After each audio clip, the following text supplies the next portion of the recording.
Charlie, this is Stevie. We are Chilling Popcorn. Welcome to another Bad Movie Monday, where we look at films that are so bad they're good, bad films, and bad films that we like. So today it's Halloween week. Yes. So happy Halloween. Halloween. So we're going to end it as we usually do with Halloween, a Halloween movie, and Halloween H20.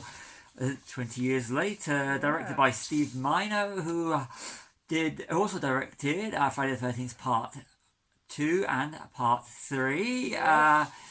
It's done on a budget of $17 million and generated $55 million worldwide. Stars Jamie Lee Curtis, Janet Leigh as Norma. Yeah. On Psycho.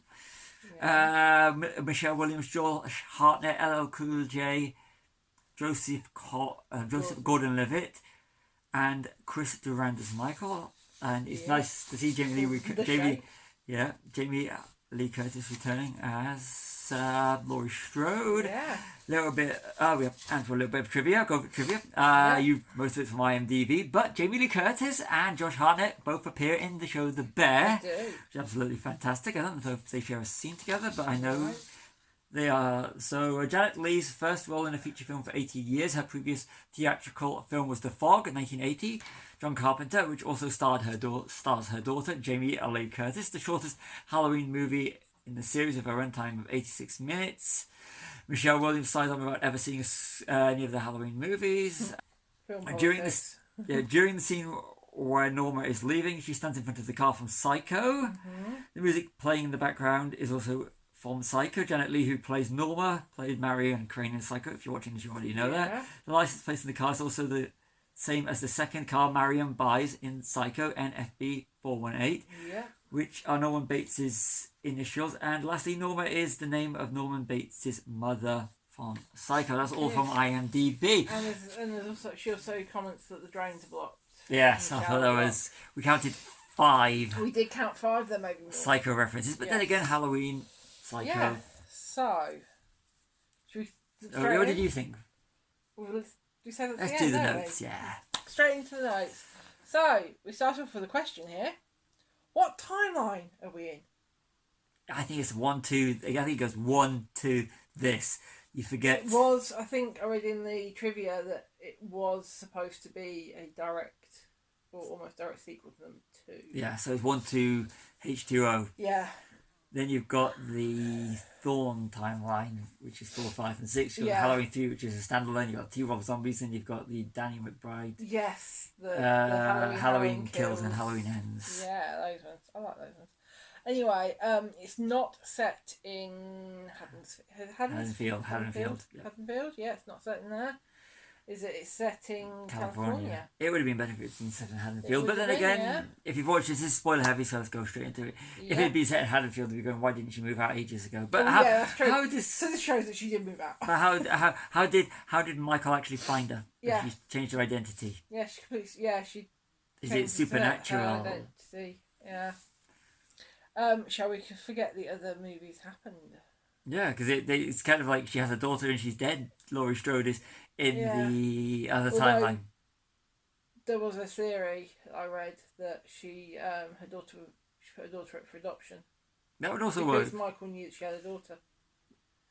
That would also work. She faked the death because you say she was killed. Gave the daughter up for adoption, and then I think they just forget those ones. Yeah, I know. Yeah, like you said, it's the 20th anniversary film. And I remember this coming out of the cinema. I was slightly too young to see it, so I didn't, but I still remember it coming out, and the first time I saw it. I know, because it was in my 20 or so year period where I didn't watch horror films. Other than From Dusk Till Dawn, of course. Yes. So... And The Nightmare and the Jason remakes. That's how over a 20-year period just thinking horror was boring. Yeah. And gore for the sake of gore, so it was not my... Well, there are some films out there like that, but we won't mention those. Okay, so another question. Which timeline do you prefer? Okay, that's going to be really bad. I actually like the 4, 5, and 6. I think it's just so bad it's good. Really? Yeah. See, I like the Halloween Kills and Ends. Halloween and Halloween Kills in 2018 and Halloween Kills, but I thought Halloween Ends was a major letdown. So we've got flying around here. What do you prefer? What do you prefer? Yeah, let us know in the comments. Joseph Gordon-Levitt in a hockey mask. Yeah, let's set up Jason. Yes. Yeah. But yeah, Jason. But we all know that the Friday the 13th started off Yeah. as a rip off of Halloween more than did, Psycho. Yeah. But we are discussing for the Friday the 13th. As you check out yes. our playlist and check out our Halloween Friday videos. Which, Freddy and Jason are both gone, but they're still making Halloween movies. Yeah, because it was 91 and 93 with the final Nightmare and Jason movies. So they were making Halloween movies after Jason and Freddy were gone. So the OG one. Was this before or after Resurrection? This was before the one before Resurrection. Yeah. So even after this one, they were still making them. Yeah. Then they had the Rob Zombie ones, and of course Danny. They've had since. Yeah, they've had more Halloween and night movies than they've done Friday. Yes. In the last 20 years, Friday and Nightmare in the last 20 years. Yeah, I know we've already said about the Psycho reference, but 17 minutes in, we get the first one. Yeah. Which are the drains are clogged in the showers. Yeah, it was nice seeing Janet Leigh. Janet Leigh. Yeah. Marion Crane. That was nice. I like seeing Jamie Lee and a mum on the screen at the same time. Yeah. It was lovely. And Psycho is awesome. Yes. It's just masterpiece of cinema. That will never, ever, ever. So the editor, Patrick Lucia, he edited the first 3 Scream films, New Nightmare, and he also edited and directed My Bloody Valentine, which we've covered. Yeah, check out on one of our previous Movie Mondays if you're new to the channel, and like and subscribe. Yes.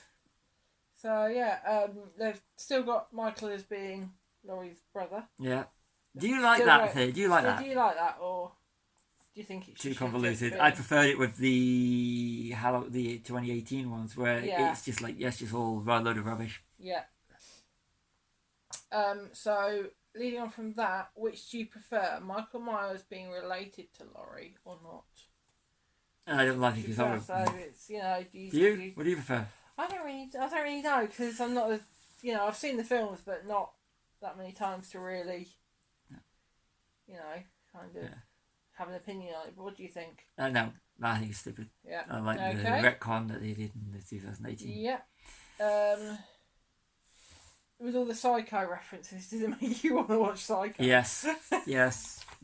Well, it's an excuse to watch any excuse to watch a Hitchcock movie. Yes. Especially a masterpiece like that. Definitely. It's a Hitchcock. Yeah. So in this incarnation of Laurie Strode, she has been fixated by Michael Myers for 20 years. The next instalment featuring her is 40 years.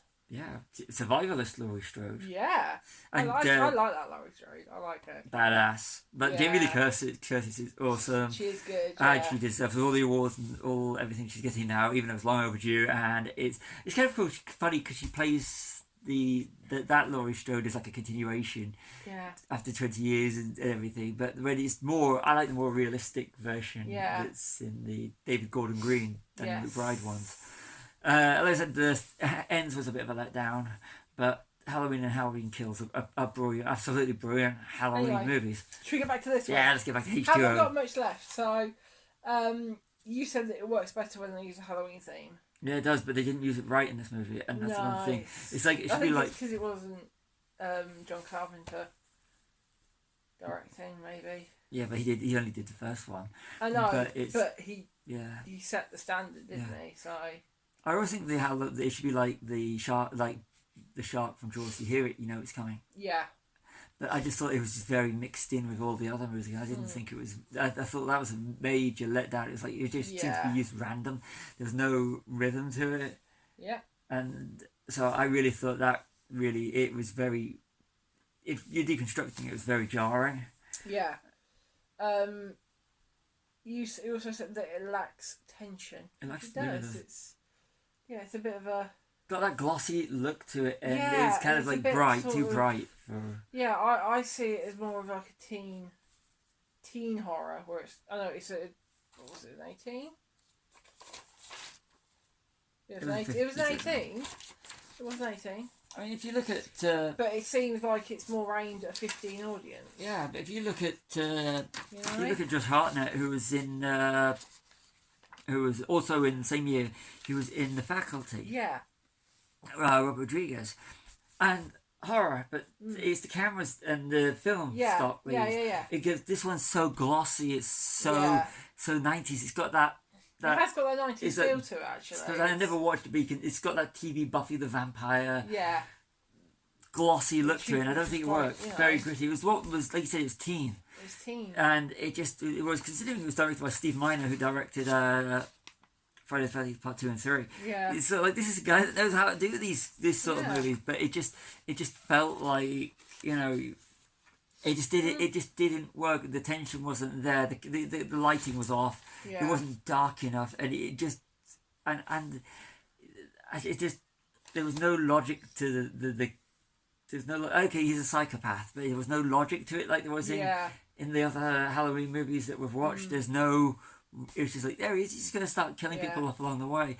But and the way that he took the car at the start, but he's like.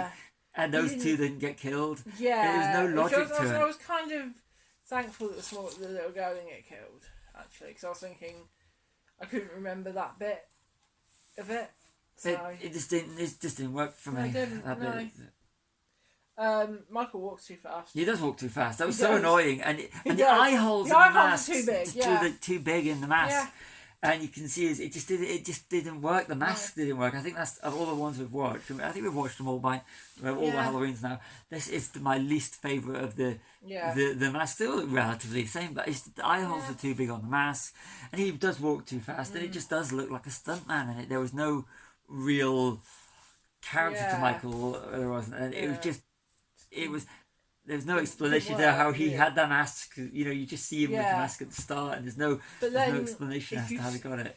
You don't really need an explanation because it's already a lived. You know, it's already a built thing that he has the mask. So but he's been missing for years, and in this timeline, but he's still got a mask that looks like it's not like in 2018's Halloween where the mask's been, you know, they've had these docs. Investigators got hold of the mask. Yeah. And they showed the actual mask, so that there's logic to it, but this is no logic after all these years. True. But then you don't see him escaping from anywhere either. No, because he's on. But did he get? Come on, they did that with Jason in a lot of the movies. He's just there. Yeah. But it just doesn't. This film didn't work. It was too bright. So over to you. So that's all my notes. So. What are the rankings again? So we've got new rankings that we've had. So bad it's good. Not a bad movie. And bad a movie. Yeah. Bad movie, I think. It is a bad movie. It's one of those ones, not as bad as Resurrections, but Halloween Resurrection, but this was just, it was not a good movie. We did. It wasn't. Last year, didn't we, Resurrection? Yeah. So again, this one is just, it's got some good. It's got like Die Another Day when they do all the references to other horror movies. It's got that Die Another Day. Yeah, it's got that to it. Yeah. Element to it, but then again, it gets boring after a while. For a few years, to be fair, it was the one that I'd only ever really watched until I met you. Yeah. I'd seen the first one, but I'd seen this one more. I think I'd seen Resurrection as well, but only when it was on TV. So, but yeah. So yes, I think it's a bad movie. Yeah, it tried to do something, but it just doesn't work. Right. Like Die Another Day, which is also a bad movie. It just feels like a nostalgia trip, and you're just trying to relive on past glories rather than push a franchise forward. Yes. So happy Halloween! Enjoy the rest of your Halloween week. Yeah. If you're watching on this weekend, if you're watching afterwards, welcome to Bad Movie Monday. Yeah. And look out for next month when we look at films that will celebrate 40 years. 40 years. Celebrating your birthday. Yes. So, why not? Why shouldn't we? So, this has been Halloween 25, Bad Movie Monday. Channel and Popcorn, over to you for the sign-off. So, I've been Charlie, this has been Stevie, we have Chilling Popcorn, like and subscribe.